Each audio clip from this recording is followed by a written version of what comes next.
آپ کا دوسرا سوال، تو 3 طلاق کا کہہ رہے تھے کہ میڈیا کافی 3 طلاق اچھال رہی ہے، اور اس کا کیا جواب ہے؟ افسوس کی بات ہے کہ معاشرے میں، مسلمان کے معاشرے میں 3 قسم کی طلاق ہے.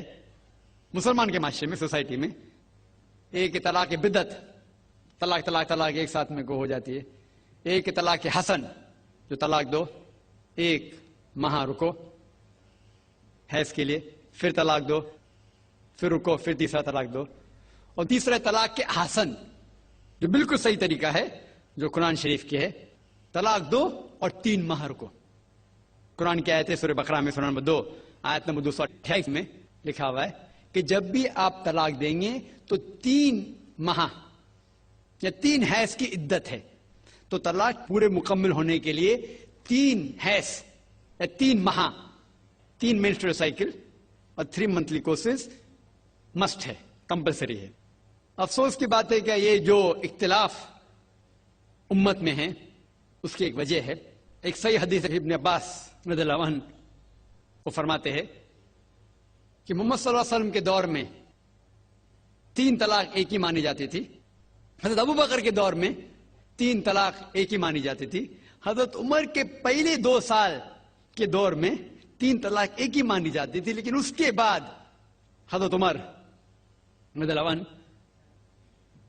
اس سچویشن کو دیکھ کے وہ کہتے اگر کوئی شخص 3 دے دیا تو 3 ہو جاتی ہے. اس حدیث کی وجہ سے جو اختلاف امت میں ہے، اور کئی علماء میں اختلاف ہے، لیکن علماء میں اختلاف ہے، رہیں گا ایک منچ پائیں گے کہ اللہ عالم. لیکن اگر آپ قرآن کی روشنی میں پڑھتے ہیں، قرآن میں طلاق کا ذکر کیا گیا ہے سورہ بقرہ میں، سورہ نمبر 2 آیت نمبر 228 سے لے کے 240 تک، اور سورہ طلاق میں سورہ نمبر 65 آیت نمبر 1 سے 7.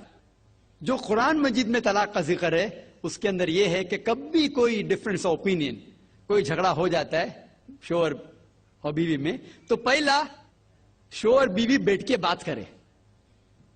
ایسا نہیں کہ بیوی نے نمک زیادہ ڈال دیا اور طلاق طلاق طلاق کہہ دیا اور طلاق ہو گیا. اگر بیوی میں نمک زیادہ ڈالا، بولے آپ کو نمک کم چاہیے، معاملہ سلجھ جائے گا، بیٹھ کے بات کرو.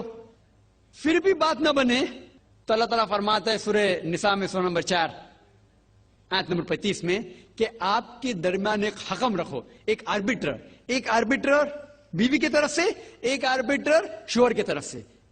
مطلب آربیٹر حکم کہتے ہیں، آربیٹر کو حکم رکھو بیوی کی طرف سے اور شوہر کی طرف سے، اور معاملہ کو سلجھا لو.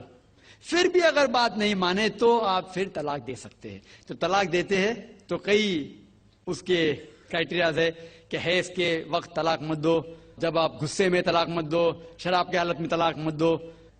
اس کے بعد جب طلاق دیا جاتا ہے تو 3 ماہ رکنا چاہیے. طلاق کے احسن ہے، جو بالکل صحیح طریقہ ہے. طلاق دو اور 3 ماہ رکو، اور 3 ماہ کے اندر اگر آپ رجوع کرنا چاہتے ہیں اپنے بیوی سے تو رجوع ہو سکتے، الحمدللہ. اگر 3 ماہ تک آپ سمجھتے نہیں مجھے میرے بیوی سے الگ ہونا ہی چاہیے، تو 3 ماہ کے بعد، عدت گزرنے کے بعد، آپ دونوں میاں بیوی نہیں رہتے، آپ الگ ہو جاتے. لیکن اس کے بعد اکثر مسلمان بھی نہیں جانتے یہ قرآن کی آیت کیا ہے. قرآن شریف میں لکھا ہوا ہے سورہ بقرہ میں سورہ نمبر 2 آیت نمبر 232 میں کہ اگر وہ شخص اپنی پرانی بیوی سے پھر سے شادی کرنا چاہتا ہے تو مت روکیے. تو اگر طلاق ہو چکا ہے صحیح طریقے سے، طلاق کے احسن کے طریقے سے، اور 3 ماہ ہو گئے، عدت گزر گئے، 6 مہینے بعد اگر لگا بھائی جو میں نے کیا غلط کیا، میں پھر سے شادی کرنا چاہتا ہے، تو وہ آدمی اپنی پرانی بیوی سے پھر سے نکاح کر سکتا ہے. لیکن نیا نکاح نیا مہر، نیا نکاح نیا مہر، جو کئی مسلمان نہیں جانتے. افسوس کی بات ہے کہ ہم مسلمان قرآن کو ترجمے کے ساتھ پڑھے ہی نہیں، صحیح حدیث کو ترجمے کے ساتھ پڑھے ہی نہیں. اگر ہم قرآن شریف کو صحیح طریقے سے پڑھیں گے اور صحیح حدیث پہ عمل کریں گے تو یہ جو غلط فہمیاں ہیں دور ہوئیں گی. اور پھر سے اگر شادی ہوئی، پھر سے آپ ساتھ میں رہ سکتے، پھر سے پرابلم ہوا تو پھر طلاق دو، پھر 3 ماہ رکو، پھر سے الگ ہو جاؤ، پھر سے آپ چاہتے پھر سے شادی کر سکتے. 3 بار جائز ہے، تیسرے بار آخری بار ہے، اس کے بعد آپ پھر سے شادی نہیں کر سکتے جب تک وہ دوسرے کسی سے شادی نہیں کرے۔ لیکن میں نے اپنی زندگی میں ایک بھی شخص میرے زندگی میں نہیں آیا جو طلاق کے حسن کیا، صحیح طریقے سے طلاق دیا، علیحدہ ہو گئے، پھر نکاح ہو گیا، پھر علیحدہ ہو گئے، پھر نکاح ہوا، پھر علیحدہ ہوا۔ میں نے کوئی بھی شخص میرے زندگی میں پورے دنیا میں ایسا شخص کے بارے میں سنا ہی نہیں جو صحیح طریقے سے کیا اور بچھڑ گیا، پھر سے شادی کی، پھر سے بچھڑ گیا، پھر سے نکاح کے، پھر بچھڑ گیا، پھر شادی کرنا چاہتا ہے۔ اگر آپ صحیح طریقے سے قرآن کے اوپر عمل کریں گے تو یہ نوبت آئیں گی نہیں۔ اور کچھ لوگ جو اسلام کو مذاق بنائیں اور کیا کہتے کہ اچھا اگر ایک ساتھ میں دے دیے، 3 طلاق دے دیے، ہو گئی، ابھی کیا حلالہ کرو۔ قرآن کہتا ہے 3 طلاق ایک ساتھ میں بھی دیں گے تو ایک ہی ہوتی ہے۔ محمد صلی اللہ علیہ وسلم کے وقت میں 3 بھی ایک ساتھ میں دینا ایک ہی ہوتا تھا۔ حضرت ابو بکر کے ٹائم میں بھی 3 طلاق ایک ہی ہوتا تھا۔ حضرت عمر کے دور میں لوگ جو کہتے 3 طلاق 3 ہوتی ہے، کئی علماء کہتے ہیں کہ ان نے یہ اپنے فتوے پہ رجوع کیے اور انہیں افسوس تھا کہ یہ فتویٰ انہیں دیے، اور کئی لوگ کہتے نہیں ان کا فتویٰ صحیح تھا۔ اس میں امت کا اختلاف ہے، لیکن اگر قرآن کی روشنی میں دیکھیں گے تو 3 طلاق ایک ساتھ میں بھی دیں گے تو ایک ہی ہوتی ہے۔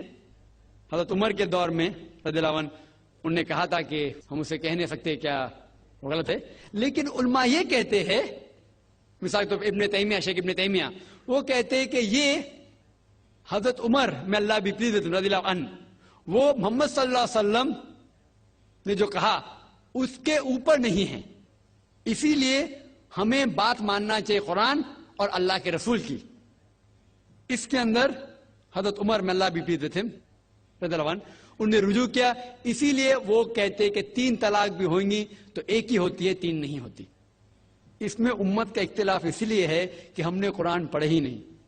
ہم اگر قرآن پڑھیں گے صحیح طریقے سے اور جانے، کئی لوگ یہ سمجھتے ہیں کہ طلاق کے لیے 3 بار بولنا ضروری ہے، اگر 3 بار نہیں کہیں گے طلاق ہوتی ہی نہیں۔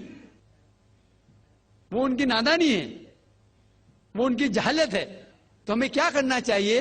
یہ میڈیا اچھال رہی ہے، ہم مسلمانوں کو یہ طلاق کا طریقہ جو صحیح طریقہ ہے طلاق کے حسن، اس کو عام کرنا چاہیے، اور یہ کہنا چاہیے کس بنیاد پہ طلاق دی جا سکتی ہے، کب دی جا سکتی ہے، کیسے موقع پہ دی جا سکتی ہے، دینا چاہیے کہ نہیں۔